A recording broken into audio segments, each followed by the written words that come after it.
On RUKO's website, on the product page for the F11 Pro 2, there are a lot of claims that they make, and I'd like to go over a few of them right now. Let's start with professional grade clarity. Capture every moment in stunning 4K. This drone is $400 and you can get some decent results. I don't think it's professional grade. Of course, that is a subjective thing. Now, as far as it being stunning 4K footage, I've noticed there is a little bit of a flicker or something happening every second or so. And even though the motion is smooth, there's some sort of artifact that's happening, which is most notable when you're close to a subject or you're moving fast.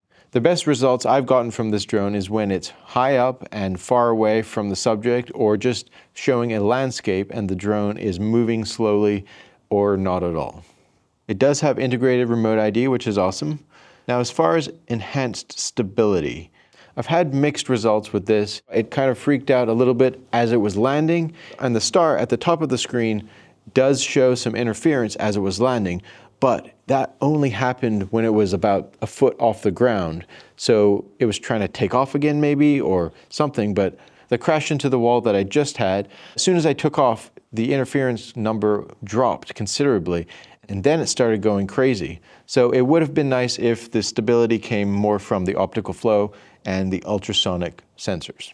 The 3-axis gimbal is a must for any camera drone, and this definitely has one. The FPV transmission has been solid on my end, only a few glitches, but it's been decent.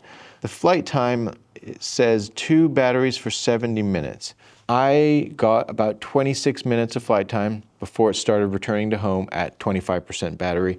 I did fly a little bit longer, beyond 25% at one point, but the battery level dropped quickly and maybe I would have gotten another 3 or 4 or 5 minutes out of that, but around 26 is the usable flight time in my experience. As far as the wind resistance goes, it's not very stable to begin with, so if the wind is pushing it, I don't think it'll be able to hold its position. Now, does this drone provide effortless flight for everyone? It does have a 1-key takeoff and landing, which is great. The smart return to home, it seems to miss the landing pad by about 6 feet, so that's not very smart. It does have a beginner mode, which adds some limitations, so that is valid. Night flight. The night mode seemed to increase contrast and decrease quality. It mentions front LED lighting for clearer evening shots. Unless you're taking a photo of something really close, these lights are not going to do much. In fact, let's just see how much they light up something. Now, imagine you're flying the drone and you want to take a photo of something. I'm holding the drone 1.5 feet away from myself. So if you're flying the drone more than a few feet away, the lights on the front aren't really going to do much. I'd say they would not give you clear evening shots. The last thing I want to check is stable indoor flight and smooth landings. I haven't actually flown this indoors because I've been kind of scared of it, but let's try it now. So what I want to test is, does the optical flow positioning give me an added layer of precision that enhances my flying experience? Let's find out. And we are in a well-lit room. No GPS signal, can't start. So you have to have GPS signal to fly indoors. Oh goodness. It literally says the drone can't pick up GPS signal indoor. Please fly in open outdoor area.